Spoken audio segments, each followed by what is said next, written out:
Kelompok peretas asal Turki pada Kamis 11 September 2025 malam waktu setempat membocorkan nomor telepon pribadi Menteri Pertahanan Israel Katz. Tak hanya itu, salah satu anggota kelompok tersebut bahkan berhasil melakukan panggilan video ke nomor tersebut dan dijawab langsung oleh Katz. Kelompok peretas asal Turki pada Kamis 11 September 2025 malam waktu setempat membocorkan nomor telepon pribadi Menteri Pertahanan Israel Katz.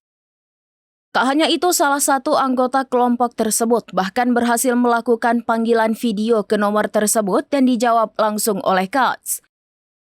Seperti yang dikutip di Roya News TV, insiden ini bermula ketika kelompok peretas tersebut menyebarkan nomor ponsel yang disebut-sebut telah digunakan Katz selama bertahun-tahun bahkan pernah bocor sebelumnya. Salah satu peretas kemudian menggunakan kesempatan ini untuk menghubungi sang menteri Israel.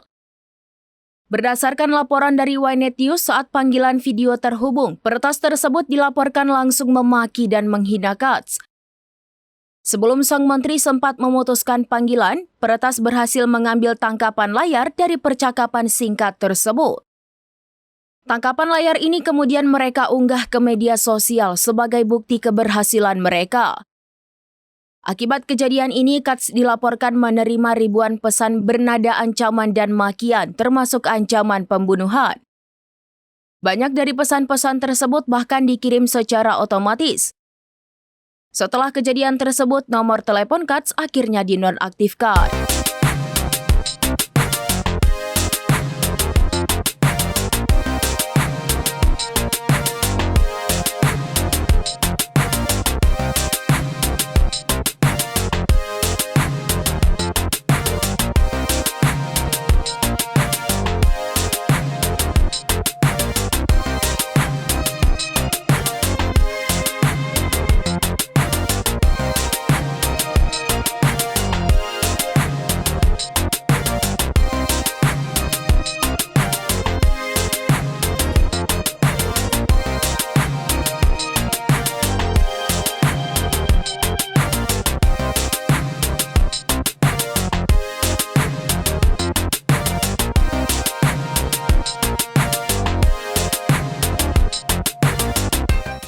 Demikian informasi terkini Syederalun, saksikan terus informasi lainnya, jangan lupa like dan share seluruh akun serambinews.com.